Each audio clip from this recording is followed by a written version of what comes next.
ditalak suami, diusir mertua, disunting pria sederhana. Aku buat panas keluarga mantan suamiku dengan keberhasilanku. Namaku Rina. Aku tumbuh di keluarga sederhana, bukan orang kaya, tapi cukup untuk hidup dengan nyaman. Sejak kecil aku sudah terbiasa dengan kerja keras, melihat kedua orang tuaku berjuang memenuhi kebutuhan kami. Ayah bekerja sebagai sopir angkot, sementara ibu berjualan nasi uduk di depan rumah. Aku anak sulung dari 3 bersaudara. Kedua adikku masih sekolah, dan aku sendiri baru bekerja sebagai kasir di sebuah minimarket setelah lulus SMA. Aku tidak pernah bermimpi hidup mewah, yang penting bisa hidup bahagia dan berkecukupan. Tapi, hidup seringkali tidak berjalan sesuai harapan. Saat usiaku menginjak 22 tahun, aku menikah dengan seorang pria bernama Dimas. Awalnya aku berpikir bahwa pernikahan ini akan membawa kebahagiaan, tapi ternyata justru menjadi awal dari penderitaan panjang. Dimas berasal dari keluarga berada. Mertuaku, Bu Ratna, adalah wanita yang sangat memegang status sosial. Sejak awal aku tahu bahwa dia tidak menyukaiku, karena menurutnya aku berasal dari keluarga miskin dan tidak pantas bersanding dengan anaknya. Tapi saat itu aku masih terlalu naif, berpikir bahwa selama aku mencintai Dimas dan bisa membahagiakannya, keluarganya akan menerimaku dengan sendirinya. Sayangnya, aku salah besar. Aku dan Dimas menikah setelah hampir 2 tahun berpacaran. Awalnya, dia terlihat sangat mencintaiku. Janji-janji manis yang dia ucapkan membuatku yakin bahwa aku sudah memilih pria yang tepat. Namun, sejak hari pertama aku menginjakkan kaki di rumah mertuaku, aku bisa merasakan hawa dingin yang menyelimuti rumah besar itu. Bu Ratna, wanita berpenampilan anggun dengan riasan selalu sempurna, hanya menatapku dari ujung kepala hingga kaki dengan tatapan merendahkan. Aku berusaha menundukkan kepala, menahan rasa tak nyaman yang tiba-tiba menjalar dalam hatiku. "Kamu yakin mau menikah dengannya, Dimas?" Suara Bu Ratna begitu jelas terdengar di tengah ruangan. "Kamu anak laki-laki satu-satunya, harusnya bisa dapat perempuan yang lebih pantas." Dimas hanya tertawa kecil dan menggenggam tanganku, mencoba meyakinkanku bahwa semuanya akan baik-baik saja.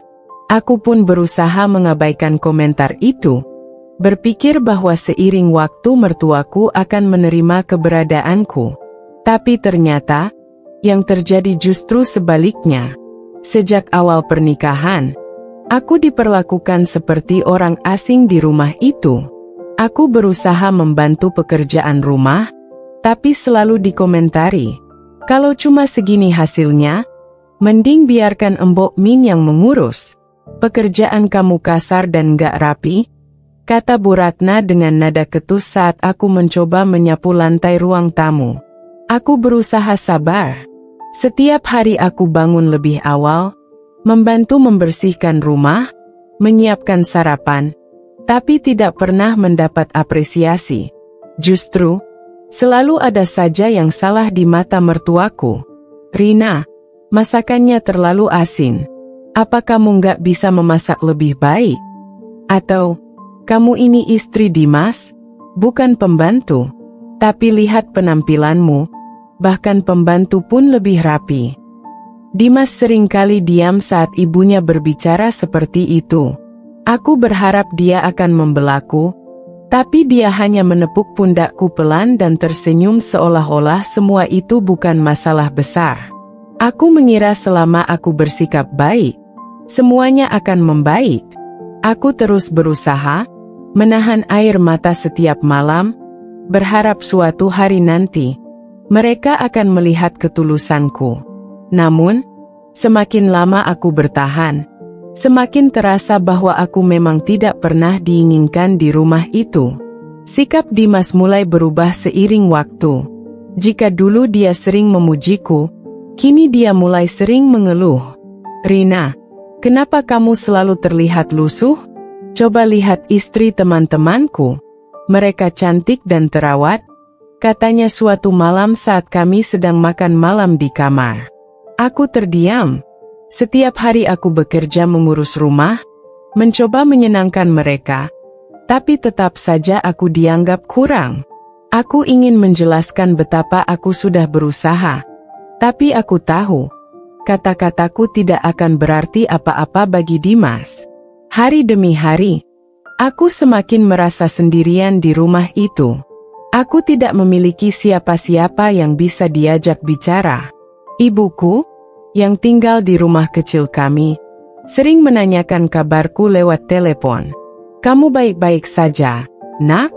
Kalau ada apa-apa, jangan ragu untuk pulang," katanya dengan suara khawatir. Aku selalu menjawab dengan suara ceria, "Aku baik-baik saja, Bu." Padahal, hatiku sudah mulai lelah. Mertuaku semakin terang-terangan mengabaikanku. Setiap ada acara keluarga, aku diperlakukan seperti bayangan. Aku hanya duduk di sudut ruangan tanpa ada yang mengajak berbicara. Jika ada tamu datang, Bu Ratna bahkan tidak memperkenalkan aku sebagai menantu. "Ini Dimas, anak saya. Ganteng dan sukses, kan? Sayang, dia belum menikah dengan perempuan yang tepat," ucapnya dengan santai saat berbicara dengan teman-temannya. Aku menelan ludah, menahan sakit yang perlahan-lahan mulai mengikis ketegaranku. Aku masih bertahan, berharap ada secercah harapan yang bisa membuat pernikahan ini membaik. Tapi semakin lama, aku sadar, aku mungkin hanya sedang menggenggam sesuatu yang tidak nyata. Dimas mulai sering pulang larut malam. Aku tidak tahu dengan siapa dia pergi, tapi setiap aku bertanya, jawabannya selalu sama. "Urusan kantor, Rina. Jangan banyak tanya." Aku mencoba mempercayainya, tapi ada sesuatu yang berubah dalam sikapnya. Dia semakin jarang menatapku, semakin jarang berbicara dengan lembut seperti dulu. Suatu malam, aku mendengar suara bisik-bisik dari ruang tamu. Aku mengintip dari balik pintu, melihat Dimas berbicara dengan ibunya. "Sudahlah, Mas. Ceraikan saja dia. Dia tidak pantas untukmu," kata Bu Ratna dengan suara yang jelas. Dadaku mencelos. Aku menunggu jawaban Dimas dengan harapan kecil bahwa dia akan membelaku. Tapi harapan itu pupus saat dia menghela napas panjang dan berkata, "Aku juga sudah mulai berpikir begitu, Bu. Dunia seakan runtuh di sekelilingku." Aku berbalik, menutup mulut agar isakanku tidak terdengar. Aku sadar, perjuanganku selama ini tidak ada artinya bagi mereka. Aku tidak tahu berapa lama aku berdiri di sana, membiarkan air mata mengalir tanpa henti. Tapi satu hal yang aku tahu, malam itu aku kehilangan sesuatu yang selama ini aku pertahankan dengan sepenuh hati. Keesokan paginya, aku berusaha bersikap seolah tidak mendengar percakapan mereka tadi malam. Namun, perasaan perih di hatiku tak bisa hilang begitu saja. Aku tetap menyiapkan sarapan seperti biasa, berharap setidaknya hari ini akan lebih baik. Tapi seperti dugaanku, semuanya tetap sama.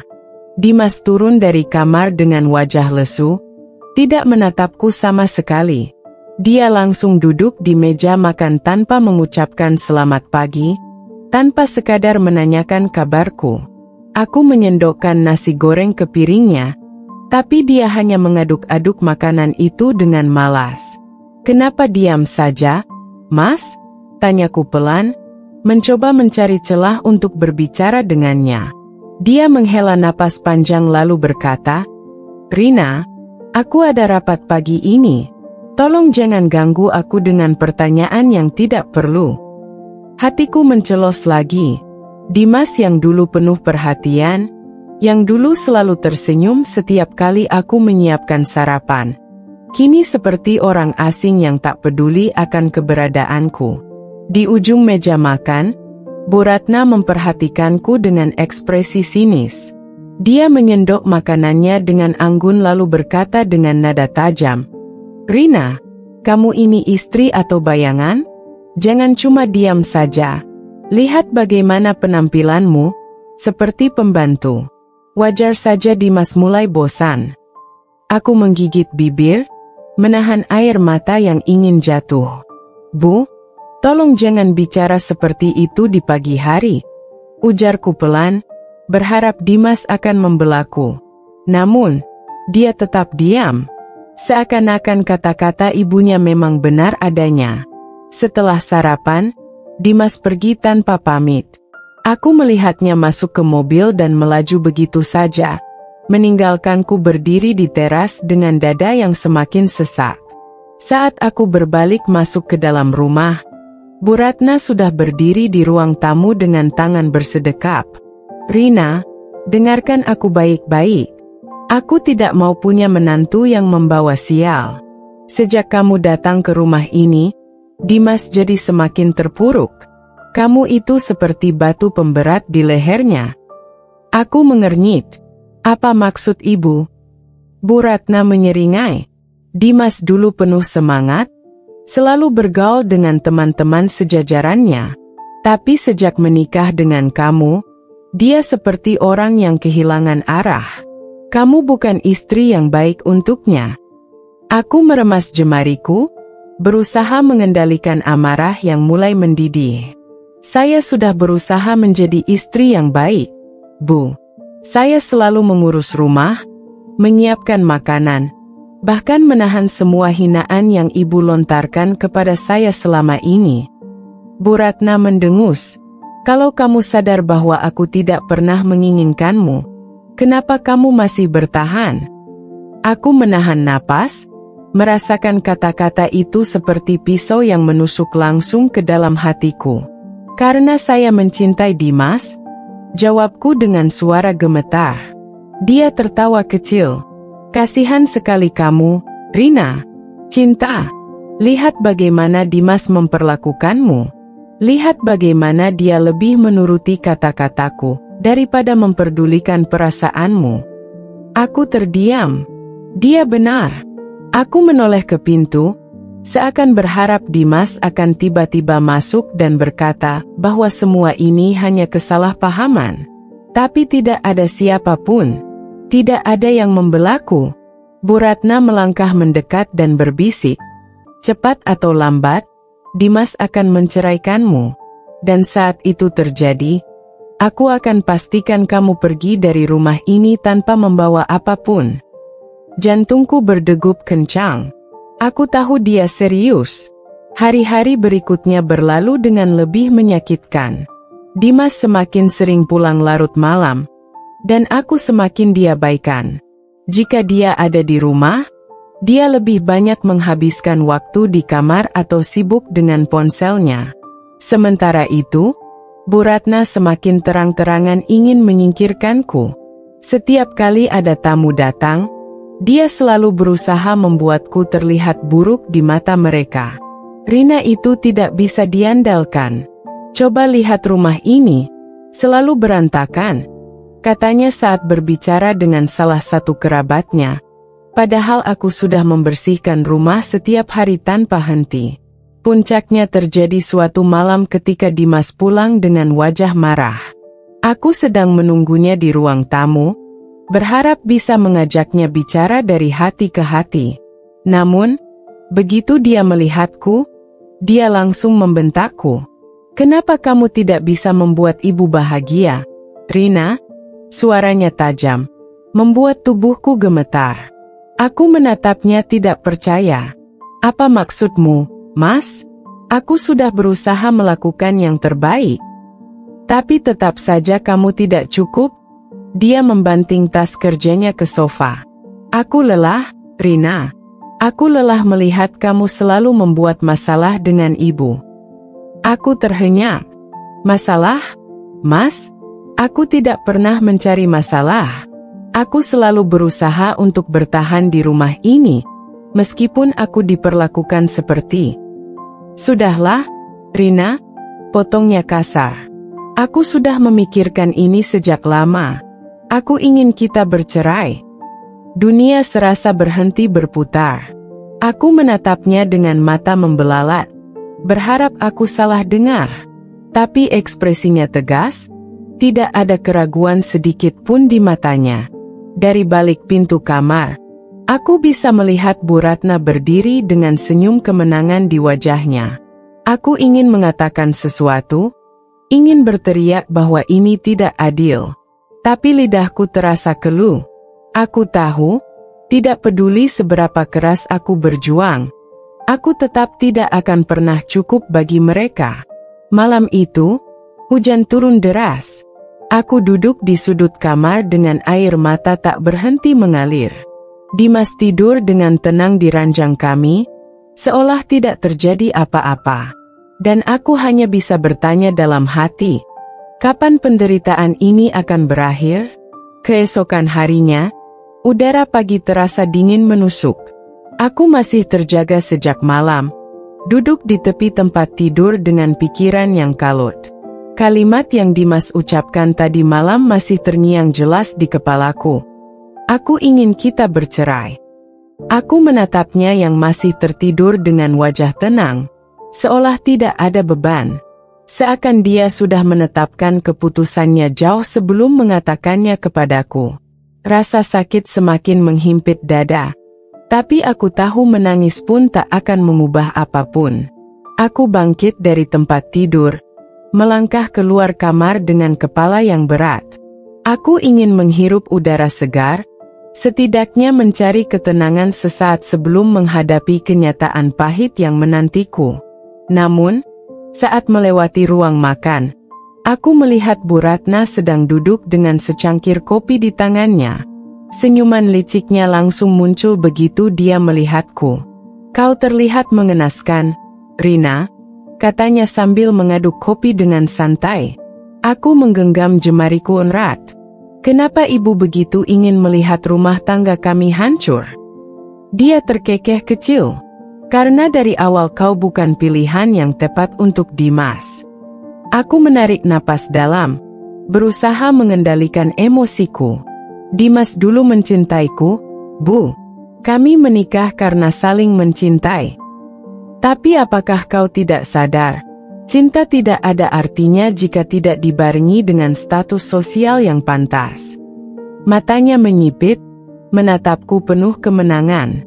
Seorang lelaki harus memilih pasangan yang bisa membanggakan, bukan seseorang yang hanya membawa beban. Aku ingin membalas kata-katanya, ingin mengatakan bahwa aku bukan beban. Tapi aku sadar, apapun yang aku katakan tidak akan mengubah pikirannya. Jika aku pergi dari rumah ini, apakah ibu akan puas? Tanyaku akhirnya, suaraku bergetar. Dia tersenyum lebih lebar. Tentu saja, itu yang seharusnya terjadi sejak dulu. Hatiku mencelos. Jadi ini memang yang mereka inginkan selama ini. Aku pergi dengan kepala tertunduk, dengan harga diri yang hancur. Aku menghela napas panjang, berbalik pergi menuju dapur. Aku tidak ingin mendengar satu kata pun lagi darinya. Tapi aku tidak sadar bahwa Dimas sudah berdiri di ambang pintu dapur, menyaksikan semuanya. Jadi kau benar-benar ingin pergi? Suaranya terdengar datar, tanpa emosi. Aku menatapnya, berusaha mencari sedikit harapan di matanya. Tapi aku tidak menemukan apapun. Hanya kehampaan. Kau yang meminta cerai. Suaraku hampir berbisik. Aku hanya mencoba menerima kenyataan. Dimas mengusap wajahnya, tampak lelah. Aku pikir ini keputusan terbaik untuk kita berdua. Aku tersenyum pahit. Atau keputusan terbaik untuk ibumu? Dia terdiam. Tidak menyangkal, tidak membela. Dan itu sudah cukup sebagai jawabannya. Tanpa berkata apa-apa lagi, aku berbalik dan melangkah pergi. Kali ini, aku tahu bahwa aku tidak akan menang dalam pertarungan ini. Hari-hari berikutnya terasa seperti mimpi buruk yang tak berujung. Proses perceraian dimulai lebih cepat dari yang aku duga. Dimas seolah tidak ingin menunda lebih lama, seakan ingin segera menghapus keberadaanku dari hidupnya. Bu Ratna semakin terang-terangan mengusirku dari rumah. Dia selalu menyindirku dengan berbagai cara, menyuruhku segera angkat kaki, seolah aku hanya parasit yang menempel di rumah mereka. Aku bertahan selama mungkin, bukan karena aku ingin tetap tinggal, tapi karena aku tidak tahu harus pergi kemana. Aku tidak punya rumah, tidak punya tempat bernaung. Sampai pada suatu pagi, aku terbangun dan melihat koperku sudah berada di depan pintu. "Apa ini?" tanyaku dengan suara serak. Bu Ratna berdiri di ambang pintu dengan tangan bersedekap. "Aku sudah cukup sabar, Rina. Kamu bukan lagi istri Dimas, jadi tidak ada alasan untuk tetap tinggal di rumah ini." Aku menelan ludah, mencoba menahan air mata. "Setidaknya beri aku waktu sampai aku menemukan tempat tinggal." Dia terkekeh. "Tidak ada gunanya menunggu lebih lama. Pergilah sekarang sebelum aku menyuruh orang untuk menyeretmu keluar." Aku menatap ke belakang, berharap Dimas akan muncul dan mengatakan sesuatu.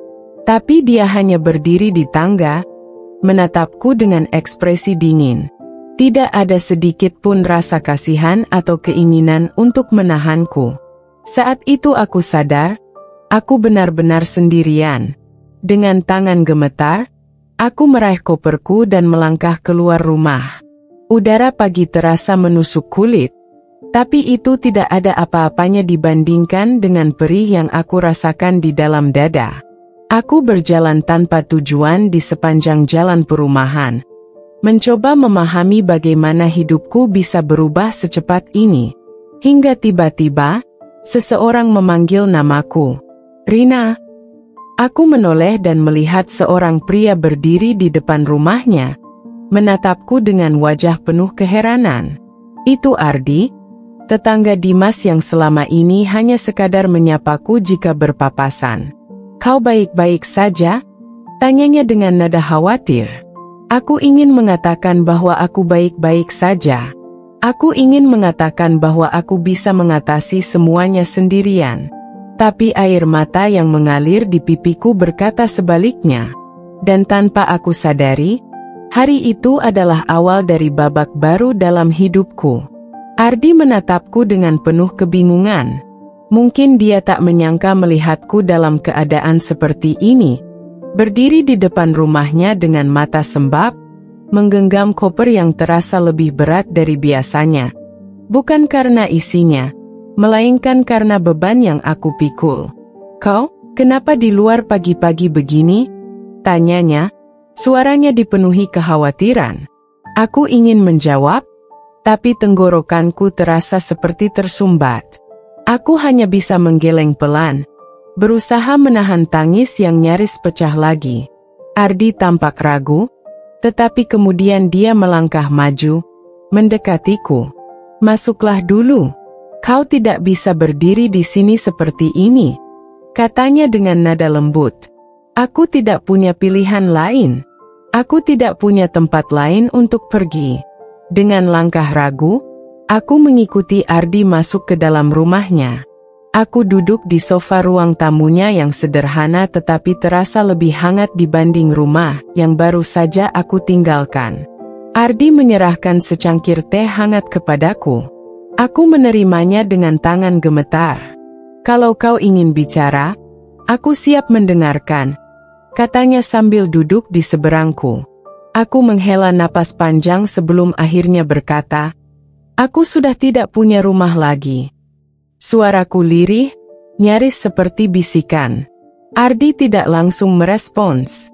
Dia hanya menatapku dalam-dalam, seolah memahami betapa besar luka yang sedang aku rasakan. "Mereka mengusirmu?" tanyanya akhirnya. Aku mengangguk. Ardi menghela napas pelan. Aku tidak menyangka mereka akan sekejam itu. Aku tersenyum pahit. Aku juga.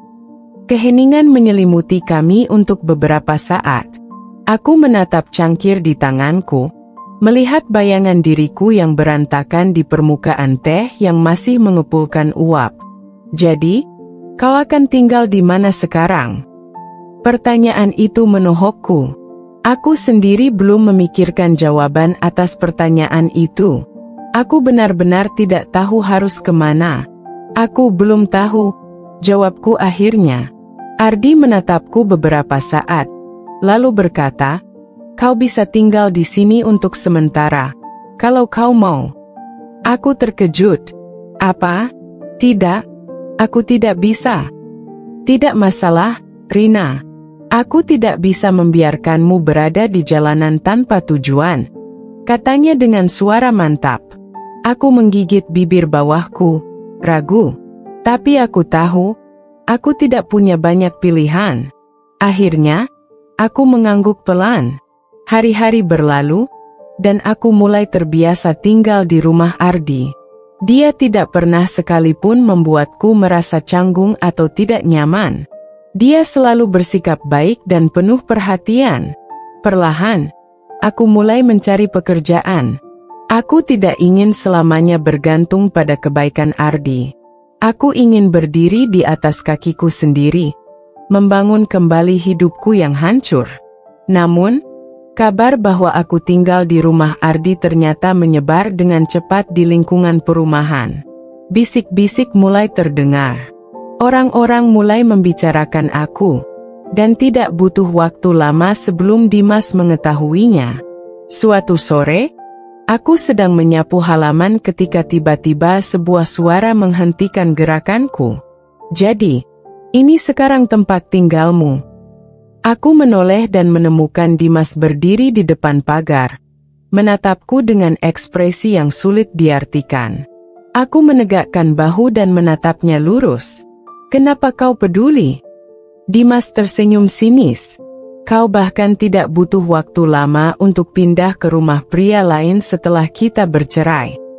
Darahku mendidih mendengar tuduhannya. Jangan bicara seolah aku yang bersalah di sini, Dimas. Kau yang menceraikanku. Kau yang membiarkan ibumu mengusirku. Sekarang kau datang dan menuduhku yang tidak-tidak. Dimas terdiam. Rahangnya mengatup erat. Jadi kau benar-benar bersama Ardi sekarang?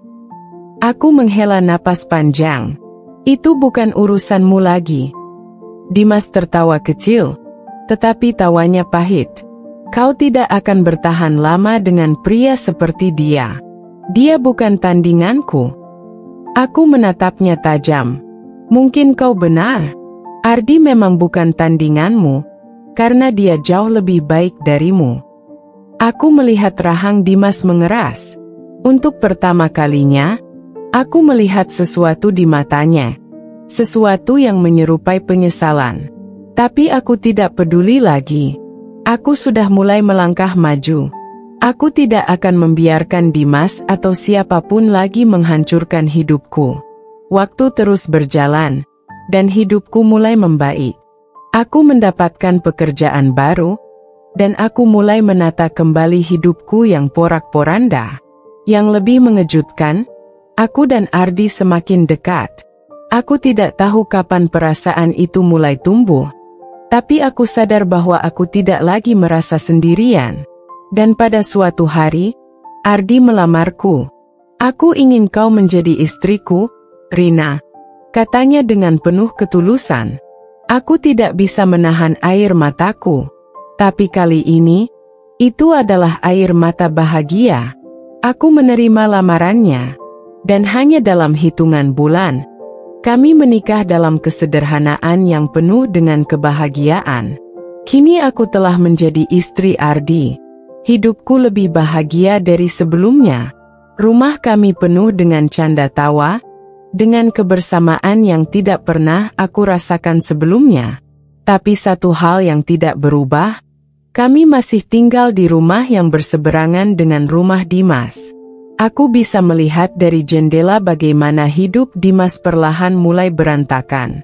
Dia dan ibunya mulai kehilangan martabat mereka. Keuangan mereka semakin buruk. Keluarga yang dulu begitu angkuh kini mulai mengalami kesulitan. Aku tahu, mereka mulai menyesal. Aku tahu, mereka mulai menyadari kesalahan mereka. Dan puncaknya terjadi pada suatu malam, ketika seseorang mengetuk pintu rumahku. Saat aku membukanya, aku menemukan Dimas dan Bu Ratna berdiri di sana. Wajah mereka penuh dengan kelelahan dan keputusasaan. Dan ketika mereka berlutut di hadapanku, aku tahu, aku telah memenangkan pertarungan ini. Mereka akhirnya menyesal. Tapi apakah aku akan memaafkan mereka? Aku hanya tersenyum, menatap mereka dengan mata yang penuh dengan kemenangan. Bu Ratna menundukkan kepala. Gengsi yang selama ini ia pertahankan kini hancur berkeping-keping di hadapanku. Dimas, mantan suamiku, hanya bisa terdiam dengan ekspresi penuh kehancuran. Aku berdiri di ambang pintu rumahku, menatap mereka yang berlutut di hadapanku. Ada perasaan puas dalam hatiku, melihat mereka yang dulu begitu sombong kini datang dengan wajah memelas. Maafkan kami, Rina. Suara Bu Ratna bergetar, nyaris tak terdengar. Aku menyilangkan tangan di dada. Kenapa kalian datang ke sini? Tanyaku dengan nada datar.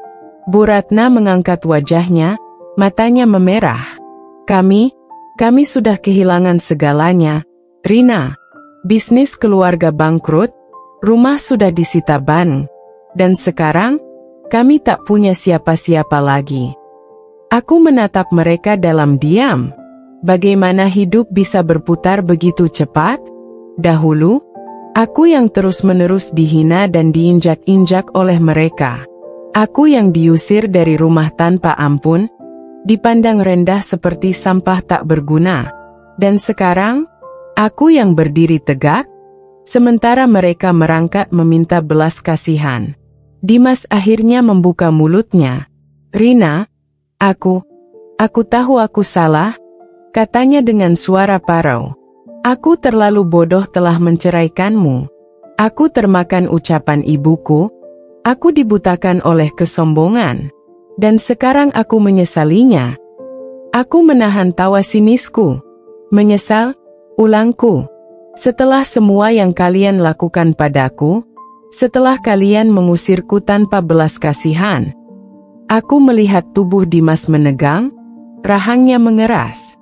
Namun, kali ini dia tidak punya keberanian untuk membalas kata-kataku. Bu Ratna menarik napas dalam-dalam. Aku akui, aku telah salah. Aku dulu hanya melihat seseorang dari status dan kekayaan, tanpa peduli hati dan perjuangannya. Aku menganggapmu tak pantas untuk Dimas, padahal seharusnya aku bersyukur memiliki menantu seperti dirimu. Aku sadar, aku telah kehilangan orang terbaik dalam hidup anakku. Aku menatapnya tajam. Tapi waktu tidak bisa diputar kembali, Bu. Bu Ratna terisak, tangisannya pecah. Dimas mengepalkan tangannya erat. Aku tahu, bisik Bu Ratna. Tapi aku mohon, Rina, tolong bantu kami. Kami benar-benar tak punya siapa-siapa lagi. Hatiku mencelos.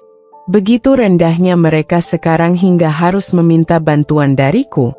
Seseorang yang pernah mereka hancurkan tanpa ampun. Aku menoleh ke dalam rumah, tempat Ardi berada. Suamiku yang sekarang, pria yang selalu ada untukku tanpa syarat. Aku tak butuh validasi dari masa laluku. Aku tak butuh penghormatan dari orang-orang yang dulu membuangku. Aku menatap mereka sekali lagi sebelum berkata dengan suara tegas. Aku bukan lagi wanita lemah yang dulu kalian hina. Aku tidak akan mengusir kalian seperti dulu kalian mengusirku. Tapi, jangan pernah berharap aku akan menolong kalian. Dimas terbelalak. Rina, kumohon. Aku menggeleng. Kalian yang memilih jalan ini, sekarang hadapi akibatnya. Aku menutup pintu dengan tenang, meninggalkan mereka dalam kehancuran mereka sendiri.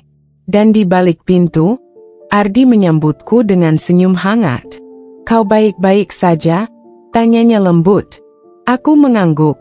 Ya, Aku akhirnya bisa menutup bab itu dalam hidupku. Ardi menarikku ke dalam pelukannya, memberikan kehangatan yang sesungguhnya. Aku tak butuh balas dendam.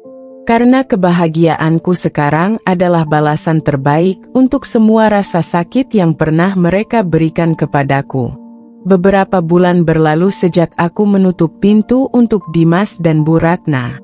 Aku pikir mereka akan belajar dari kesalahan mereka, tapi ternyata aku salah. Bukannya berubah menjadi lebih baik, mereka justru bangkit kembali dengan kesombongan yang lebih besar. Ternyata, setelah kehilangan segalanya, Dimas dan Bu Ratna tidak tinggal diam.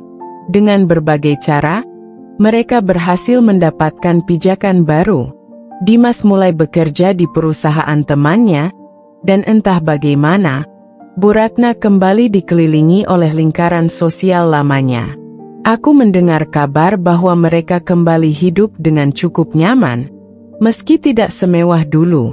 Awalnya, aku tak terlalu peduli. Aku sudah punya hidupku sendiri bersama Ardi. Kami menjalani rumah tangga yang sederhana namun penuh kebahagiaan. Bisnis kecil-kecilanku dengan Ardi mulai berkembang pesat, hingga kami bisa membeli mobil baru dan memperluas rumah. Kehidupan kami semakin membaik, dan aku tak ingin menoleh ke belakang. Namun, yang tidak kusangka adalah betapa cepatnya Dimas dan Bu Ratna kembali ke sifat asli mereka. Suatu sore, ketika aku dan Ardi pulang dari toko bahan bangunan untuk merenovasi rumah, kami melihat Bu Ratna berdiri di depan pagar rumahnya. Rumah yang letaknya tepat di seberang rumah kami. Ia menatapku dengan tatapan penuh ejekan. Aku pikir kau sudah puas melihat kami jatuh, Rina.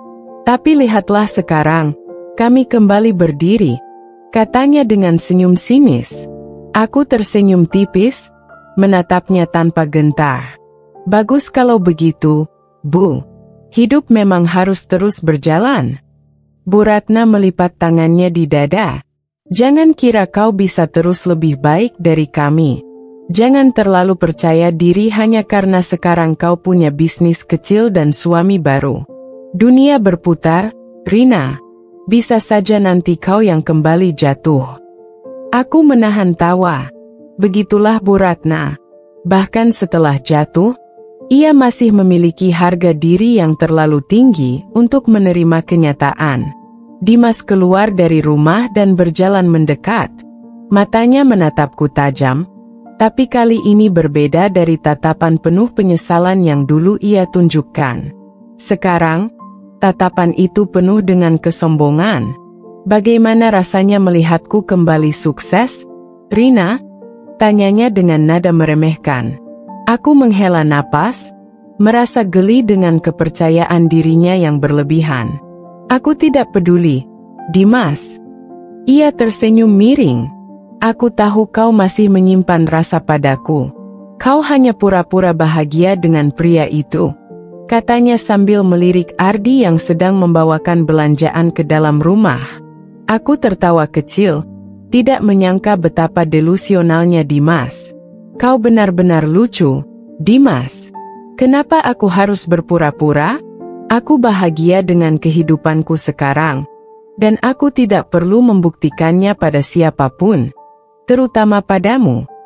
Wajah Dimas menegang, tapi ia cepat menyembunyikannya dengan tawa kecil. Tunggu saja, Rina. Aku akan membuktikan bahwa aku bisa mendapatkan segalanya kembali, termasuk sesuatu yang pernah menjadi milikku. Aku menatapnya dingin. Aku bukan barang yang bisa kau dapatkan kembali, Dimas. Bu Ratna terkekeh di sampingnya. Kita lihat saja nanti. Kau mungkin merasa di atas angin sekarang, tapi tak ada yang tahu apa yang akan terjadi di masa depan. Aku menatap mereka sebentar, lalu menghela napas dan masuk ke dalam rumah. Aku tak punya waktu untuk meladeni mereka. Aku pikir mereka akan belajar dari kehancuran mereka sebelumnya, tapi ternyata tidak. Dan kalau mereka ingin memulai perang baru, aku siap menghadapinya. Beberapa minggu setelah pertemuan penuh sindiran itu, aku mulai merasakan sesuatu yang aneh. Seakan-akan Dimas dan Bu Ratna tak hanya sekadar bangkit, tetapi mereka mulai menyusun sesuatu untuk menjatuhkanku. Aku tak ingin berpikir buruk, tapi setiap kali aku melihat tatapan mereka dari seberang rumah, ada sesuatu yang terasa janggal. Puncaknya terjadi saat sebuah berita mulai menyebar di lingkungan sekitar. Berita yang jelas dibuat-buat dan menyudutkanku. Rina itu cuma sok kaya. Sebenarnya, dia masih berutang ke banyak orang. Bisnisnya itu cuma akal-akalan saja, ujar seorang tetangga kepadaku saat kami bertemu di pasar. Aku menegang. Aku tahu siapa dalang di balik fitnah itu. Saat aku pulang ke rumah, wajahku sudah memerah menahan emosi. Aku tak bisa membiarkan ini terus terjadi. Dimas dan Bu Ratna benar-benar tidak tahu kapan harus berhenti. Saat malam tiba, aku mendengar suara dari luar rumah. Aku mengintip dari jendela, dan yang kulihat membuat dadaku sesak. Bu Ratna sedang berbicara dengan beberapa ibu-ibu kompleks, dan wajahnya dipenuhi ekspresi sok prihatin. Kalian tahu, aku dulu sangat kasihan pada Rina. Aku anggap dia seperti anak sendiri, tapi ternyata dia perempuan yang tak tahu terima kasih. Setelah cerai dengan anakku, dia pura-pura sukses, padahal sebenarnya hanya menumpang hidup pada suami barunya. Katanya, lalu mendesah pura-pura sedih. Darahku mendidih. Aku ingin keluar dan menampar wajah angkuhnya itu, tapi aku menarik napas dalam-dalam, mencoba menahan diri. Aku menggenggam tangan Ardi yang berada di sampingku.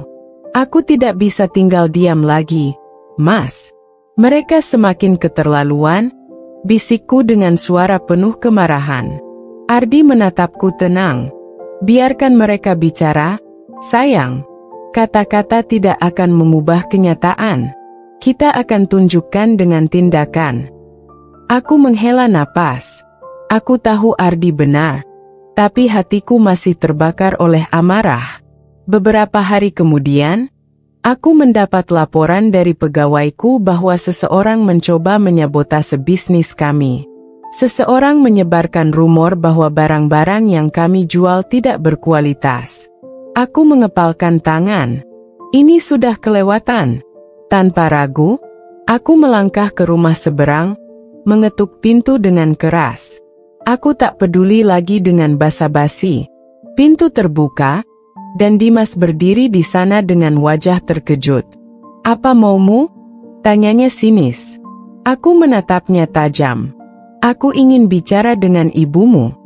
Bu Ratna muncul di belakangnya dengan ekspresi liciknya. "Oh, Rina, ada apa? Tidak biasanya kau bertamu ke sini," katanya dengan nada mengejek. Aku menatapnya lurus. "Aku tahu semua fitnah yang kau sebarkan. Aku tahu kau mencoba menjatuhkan bisnis dan nama baikku. Aku diam selama ini bukan karena takut, tapi karena aku ingin melihat sejauh mana kau akan bertindak. Dan sekarang aku tahu bahwa kau tidak akan pernah berhenti." Bu Ratna tertawa. "Oh, jadi sekarang kau ingin menyalahkanku atas ketidakmampuanmu sendiri?" Aku mendekat, suaraku rendah tapi tajam. "Dengarkan aku baik-baik, Bu Ratna. Aku tidak akan mundur. Aku tidak akan kalah.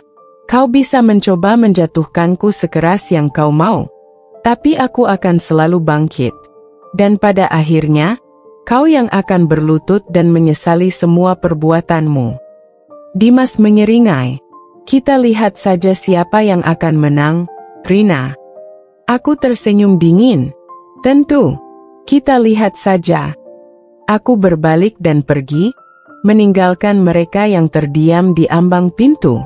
Aku tahu ini belum berakhir. Ini baru saja dimulai. Sejak perdebatan terakhir di depan rumahnya, Bu Ratna dan Dimas semakin menjadi-jadi. Mereka tak hanya menyebarkan fitnah tentangku, tapi juga mulai pamer kehidupan mereka seolah-olah ingin menunjukkan bahwa merekalah yang lebih unggul dariku. Setiap pagi, aku melihat Bu Ratna sengaja duduk di teras rumahnya dengan pakaian mewah, berkali-kali menelepon dengan suara keras agar semua orang mendengar betapa suksesnya Dimas. Ya, anak saya sekarang makin mapan, gajinya naik berkali-kali lipat. Banyak yang bilang dia bakal jadi pejabat. Memangnya siapa yang bisa menyaingi anak saya? Hahaha, katanya dengan suara yang dibuat-buat. Dimas juga tak kalah sombong. Suatu hari, aku dan Ardi sedang bersiap berangkat kerja, dan saat kami keluar dari pagar rumah, Dimas sengaja berjalan ke arah mobilnya yang baru, sebuah sedan mahal yang mengkilap. "Oh, Rina, kau masih naik mobil itu? Sayang sekali." "Ya, aku baru beli mobil baru, hadiah untuk diriku sendiri karena kerja keras," ujarnya dengan seringai puas. Aku hanya tersenyum tipis, menggandeng tangan Ardi dengan mesra. "Oh, selamat, Dimas. Semoga bermanfaat. Kalau aku sih, lebih memilih investasi dan tabungan untuk masa depan keluarga," jawabku tenang. Ardi tersenyum sambil membuka pintu mobil untukku. "Ayo, sayang, kita harus ke proyek baru. Hari ini banyak agenda penting," katanya. Dimas yang mendengar kata proyek baru tampak sedikit terkejut, tapi dia cepat menyembunyikannya di balik ekspresi angkuhnya.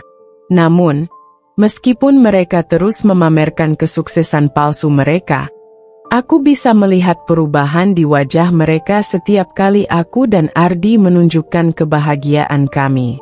Di setiap kesempatan, aku dan Ardi selalu tampak harmonis, tertawa bersama di depan rumah, pergi berdua menikmati waktu luang, atau sekadar duduk di taman kecil depan rumah sambil berbincang ringan. Bu Ratna yang awalnya terlihat angkuh, perlahan mulai menunjukkan tanda-tanda ketidaksabaran. Dia sering melirik ke arah kami dengan ekspresi yang sulit dijelaskan, antara iri, marah, dan frustasi. Suatu sore, aku mendengar suara keras dari rumah seberang. Aku mengintip sedikit dari jendela dan melihat Bu Ratna mengomel kepada Dimas. "Kamu ini bagaimana sih, Dimas? Setiap hari pamer mobil, pamer gaji, tapi lihat Rina, hidupnya makin enak, makin bahagia. Padahal dulu kita sudah usir dia, sudah buat dia jatuh. Kenapa dia malah makin kaya?" Dimas menghela napas panjang, tampak frustasi. "Ibu tenang saja, aku pasti akan buat dia menyesal. Kita lihat siapa yang menang nanti." Aku tersenyum mendengar percakapan itu. Mereka boleh sesombong apapun, tapi aku tahu dalam hati mereka sedang terbakar oleh rasa iri dan ketidakpuasan. Aku dan Ardi tidak perlu membalas dengan kata-kata. Cukup dengan kebahagiaan dan kesuksesan kami. Lambat laun mereka sendiri yang akan hancur dalam permainan mereka sendiri. Hari itu, aku dan Ardi akhirnya membeli mobil baru, sebuah BMW seri terbaru yang elegan dan berkelas. Sebenarnya, aku tidak terlalu memikirkan soal merek atau kemewahan, tapi Ardi ingin memberikan sesuatu yang lebih untukku sebagai apresiasi atas kerja keras kami bersama. Ketika mobil itu tiba di depan rumah, seorang petugas dealer mengantarkannya dengan penuh kehormatan. Aku berdiri di samping Ardi, tersenyum melihat kendaraan yang begitu indah itu. Cat hitam mengilapnya memantulkan sinar matahari sore, dan interiornya begitu mewah. Bu Ratna yang kebetulan sedang menyapu halaman langsung berhenti, dan menatap dengan mata terbelalak. Dimas yang baru keluar dari rumahnya juga langsung terdiam. Keduanya menatap BMW itu dengan ekspresi yang sulit dijelaskan. Aku dengan tenang membuka pintu mobil, membiarkan Ardi masuk terlebih dahulu sebelum aku sendiri duduk di kursi penumpang. Aku bisa merasakan tatapan penuh amarah dan iri dari seberang rumah. Bu Ratna akhirnya membuka suara. Suaranya ketus dan penuh sindiran. Wah, Rina. Ternyata sekarang kamu pamer juga, ya? Apa kerjaanmu sampai bisa beli mobil semahal itu? Jangan-jangan dapat warisan dari orang kaya yang entah siapa? Aku hanya tersenyum tipis. Oh, tidak, Bu. Ini hasil kerja keras saya dan suami saya. Kami hanya ingin menikmati hasil usaha sendiri. Lagi pula, apa salahnya membeli sesuatu yang memang kami mampu? Dimas yang dari tadi diam, akhirnya berbicara. BMW, ya? Tidak buruk, tapi kamu tahu, kan, Rina? Mobil mewah tidak menjamin segalanya. Yang penting itu status sosial dan koneksi, bukan cuma barang mahal. Aku tertawa kecil. Oh, begitu? Padahal setahuku, Dimas, dulu kamu juga sangat suka memamerkan segala sesuatu. Bukankah dulu kamu selalu menekankan kalau status sosial itu ditentukan oleh harta? Lucu sekali kalau sekarang justru kamu yang berbicara seperti itu. Dimas menggertakkan giginya. Aku bisa melihat jelas bagaimana kata-kataku menusuk egonya. Ya sudahlah, aku dan suamiku mau jalan-jalan. Mumpung hari ini kami sedang libur, jadi bisa menikmati waktu bersama, kataku sambil tersenyum kepada Ardi. Ardi mengangguk dan menyalakan mesin mobil. Suara mesin BMW yang halus tapi bertenaga memenuhi udara, seolah mempertegas bahwa aku bukan lagi wanita yang dulu mereka hina dan usir dari rumah ini. Sebelum pergi, aku menurunkan kaca jendela dan berkata dengan santai, "Oh iya, Bu Ratna dan Dimas, hati-hati kalau iri hati berlebihan. Nanti malah bikin sakit sendiri." Aku dan Ardi kemudian melaju meninggalkan rumah dengan tenang, meninggalkan Bu Ratna dan Dimas yang masih berdiri mematung di depan rumah. Wajah mereka merah padam antara malu, marah, dan iri. Sejak saat itu, aku merasakan perubahan dari mereka. Tidak ada lagi suara tawa angkuh Bu Ratna di pagi hari. Dimas tidak lagi memamerkan mobil atau bercerita tentang kesuksesannya. Mereka tahu bahwa kali ini, merekalah yang kalah telat. Dan aku hanya menikmati kebahagiaan yang memang seharusnya menjadi milikku. Sejak hari itu, aku bisa merasakan perubahan yang semakin nyata dari Bu Ratna dan Dimas. Mereka tidak lagi terlalu banyak berbicara seperti biasanya, terutama jika berhadapan denganku atau Ardi. Namun, aku tahu bahwa dalam hati mereka masih menyimpan rasa panas dan iri yang membakar. Beberapa hari setelah aku dan Ardi membeli BMW, aku melihat Dimas mondar-mandir di depan rumah. Ia seperti sengaja keluar saat aku sedang bersiap-siap untuk pergi bekerja. Dari ekspresi wajahnya, aku tahu ia sedang menunggu kesempatan untuk berbicara. Aku sengaja mengabaikannya dan tetap masuk ke dalam mobil. Tapi sebelum aku menutup pintu, ia tiba-tiba bersuara. "Rina," panggilnya dengan nada datar. Aku menoleh dengan alis sedikit terangkat. "Ada apa?" Dimas tampak ragu, seperti sedang menyusun kata-kata dalam kepalanya. "Kamu benar-benar sudah berubah, ya? Aku hampir tidak mengenalmu lagi." Aku tersenyum kecil. "Tentu saja, Dimas. Orang yang dikhianati dan dihina akan belajar untuk bangkit.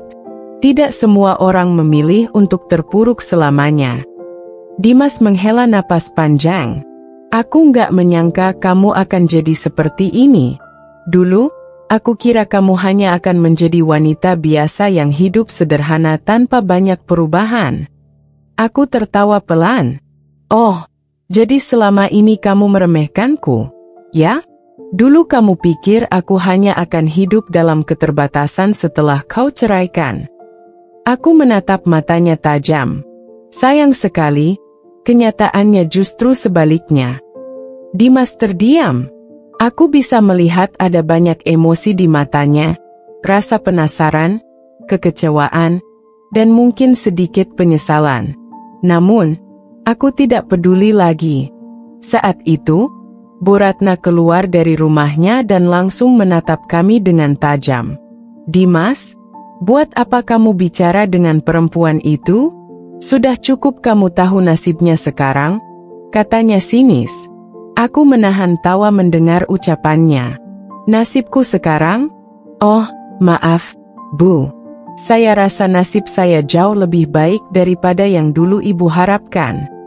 Bu Ratna mendengus kesal, tapi aku tidak memberinya kesempatan untuk membalas. Aku masuk ke dalam mobil dan melajukan kendaraan dengan tenang. Seiring berjalannya waktu, kehidupanku bersama Ardi semakin membaik. Bisnis kami berkembang pesat, dan aku mulai dikenal sebagai pengusaha yang sukses. Aku sering diundang ke berbagai acara bisnis, bertemu dengan orang-orang penting, dan bahkan diwawancarai oleh media lokal. Suatu hari, aku dan Ardi menghadiri sebuah acara penghargaan untuk pengusaha muda sukses. Saat aku naik ke panggung untuk menerima penghargaan, aku melihat wajah-wajah terkejut di antara para tamu. Dan di antara mereka, aku melihat Dimas dan Bu Ratna duduk di barisan belakang. Wajah Bu Ratna pucat, sementara Dimas menatapku dengan ekspresi yang sulit diartikan. Aku bisa merasakan betapa terlukanya harga diri mereka melihatku berdiri di panggung, menerima penghargaan, dan dihormati oleh banyak orang. Setelah acara selesai, aku berjalan melewati mereka dengan kepala tegak. Dimas tampak ingin mengatakan sesuatu, tapi aku hanya tersenyum dan berlalu begitu saja. Aku tahu, mereka semakin menyesal. Dan bagi mereka, rasa iri itu semakin menyesakkan. Setelah acara penghargaan itu, aku bisa merasakan ketegangan yang semakin memanas dari rumah Dimas dan Bu Ratna. Sejak hari itu, mereka semakin terang-terangan menunjukkan ketidaksukaan mereka terhadapku. Aku sering melihat Bu Ratna berdiri di teras rumahnya, dengan tatapan penuh kebencian setiap kali aku keluar rumah dengan mobil BMW baruku. Dimas juga mulai sering melirik ke arah rumahku dengan ekspresi yang sulit ditebak. Aku tahu, mereka tidak bisa menerima kenyataan bahwa aku telah jauh lebih sukses dari yang mereka bayangkan. Mereka mengira aku akan jatuh, terpuruk, dan tidak akan pernah bisa bangkit setelah perceraian. Tapi yang terjadi justru sebaliknya. Suatu pagi, saat aku sedang menyiram tanaman di halaman rumah, Bu Ratna tiba-tiba datang dengan langkah cepat. Wajahnya penuh emosi, dan aku bisa menebak bahwa dia sudah tidak bisa lagi menahan amarahnya. "Kamu pikir kamu siapa? Hah?" Suaranya meninggi. "Pamer kekayaan di depan rumah kami? Pikir kamu sudah hebat sekarang?" Aku tetap tenang. "Saya tidak pernah pamer, Bu. Saya hanya menjalani hidup saya seperti biasa. Kalau Ibu merasa panas, itu urusan Ibu." Bu Ratna mendengus kasar. "Kamu itu perempuan tidak tahu diri. Setelah diceraikan Dimas, harusnya kamu sadar diri. Bukannya malah bertingkah seolah-olah lebih baik dari kami." Aku tersenyum sinis. "Jadi maksud Ibu, saya harus tetap miskin dan sengsara agar kalian puas?" Dimas tiba-tiba keluar dari rumahnya dan berdiri di samping ibunya. "Cukup, Bu," katanya, tapi dari ekspresinya, aku tahu dia pun sedang diliputi emosi. "Rina, aku nggak menyangka kamu akan sejauh ini." Aku menatapnya tajam. "Maksudmu? Kamu sengaja memancing kami, kan?" lanjutnya. "Menunjukkan mobil mewah, hidup enak, dan semuanya tepat di depan rumah kami. Kamu memang sengaja ingin membuat kami iri dan tersiksa." Aku tertawa kecil. "Lucu sekali. Kenapa kalian selalu berpikir bahwa hidupku berputar di sekitar kalian? Aku bekerja keras untuk diriku sendiri, bukan untuk menyakiti kalian." Wajah Dimas mengeras. Aku bisa melihat ada banyak emosi yang bergejolak dalam dirinya. Bu Ratna masih berdiri di sampingnya dengan mata penuh kebencian. Aku menggelengkan kepala dan berkata dengan suara dingin, "Jangan salahkan aku atas penderitaan kalian. Itu semua karena kesombongan kalian sendiri." Aku berbalik dan masuk ke dalam rumah, meninggalkan mereka yang masih berdiri di sana dengan wajah penuh kemarahan. Namun, aku tahu ini belum selesai. Aku bisa merasakan bahwa konflik ini masih akan terus berlanjut, dan mereka tidak akan tinggal diam.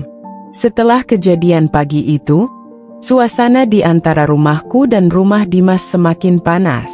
Bu Ratna dan Dimas tidak bisa menyembunyikan rasa iri dan kebencian mereka. Setiap kali aku keluar rumah dengan mobil BMW baruku, aku bisa merasakan tatapan tajam mereka dari balik jendela. Bahkan, beberapa kali aku mendengar Bu Ratna berbicara dengan tetangga, mencoba merendahkan keberhasilanku. Halah, sukses apanya? Paling juga cuma numpang kaya dari suami barunya. Namanya perempuan, gak akan bisa sehebat laki-laki. Ujarnya dengan nada meremehkan saat sedang berbincang dengan ibu-ibu kompleks. Aku hanya tersenyum mendengarnya. Dulu, mungkin aku akan sakit hati. Tapi sekarang, tidak ada satu kata pun dari mereka yang bisa menggoyahkan kepercayaan diriku. Aku tahu betul bahwa aku berhasil bukan karena siapa-siapa, melainkan karena kerja kerasku sendiri. Namun, puncaknya terjadi beberapa hari kemudian. Saat itu, aku dan Dimas secara tidak sengaja bertemu di sebuah pusat perbelanjaan mewah. Aku sedang berjalan bersama suamiku. Dimas juga tampaknya bersama beberapa rekannya. Saat melihatku, ekspresinya langsung berubah. Matanya menelusuri penampilanku dari atas ke bawah. Aku tahu, dia terkejut. Aku mengenakan dress elegan dengan tas branded yang dulu bahkan tidak pernah bisa kubayangkan akan kumiliki. "Rina," suaranya terdengar ragu. Aku menoleh dan tersenyum kecil. "Oh, Dimas," ucapku datar, seolah kehadirannya tidak terlalu penting bagiku. Dimas menelan ludah. Jelas sekali dia tidak menyangka akan bertemu denganku di tempat seperti ini. "Kamu sering belanja di sini?" tanyanya, seolah masih belum percaya dengan kenyataan yang ia lihat. Aku mengangguk ringan. "Ya, kebetulan ada beberapa barang yang perlu kubeli." Suamiku, Danu, yang sejak tadi berdiri di sampingku, merangkul pinggangku dengan santai. "Sayang, tas yang tadi kamu lihat bagus juga. Mau ambil sekarang?" tanyanya lembut. Aku tersenyum dan mengangguk. "Boleh, kita ke kasir saja." Dimas tampak kaku. Tatapannya beralih dari suamiku ke aku. Aku bisa melihat dengan jelas ada rasa tidak nyaman di matanya. Aku menatapnya dengan tenang. "Kamu masih di kantor yang sama?" tanyaku, berpura-pura peduli. Dimas mengangguk pelan. "Iya, masih." Aku mengangguk mengerti. "Baguslah.